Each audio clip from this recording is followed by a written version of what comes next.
দর্শনা পৌর ভবনের পেছনে 2,41,00,000 টাকা ব্যয়ে নির্মাণ করা হচ্ছে কৃষি সম্প্রসারণ অধিদপ্তরের আওতাধীন উদ্ভিদ সংঘনিরোধ কেন্দ্র ভবন।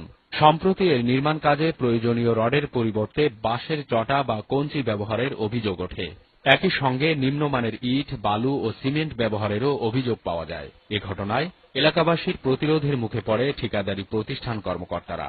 নিজে হাতুড়ি দিয়ে ভেঙে দেখি যে চারটা বেরিয়ে গেছে, বাঁশের ওইটা বেরিয়েছে। রডের বদলে বাঁশের চটা দিয়ে ঢালাই করা হচ্ছে। আমরা আসার পরপরই দেখলাম যে হ্যাঁ সত্যি বাঁশের চাটা দিয়ে এখানে ঢালাই করা হচ্ছে।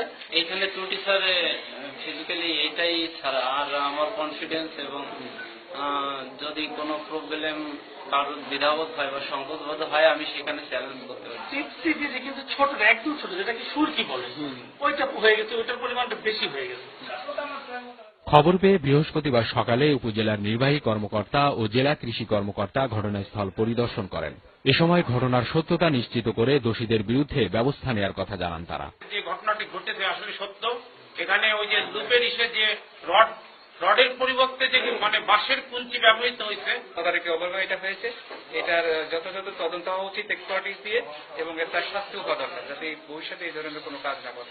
3,750 বর্গফুটের একটি আধুনিক ল্যাবরেটরি ও অফিস ভবন নির্মাণের কাজ পায় রাজধানীর ঠিকাদারি প্রতিষ্ঠান জয় ইন্টারন্যাশনাল। এরই মধ্যে ভবনের 70% কাজ শেষ হয়েছে।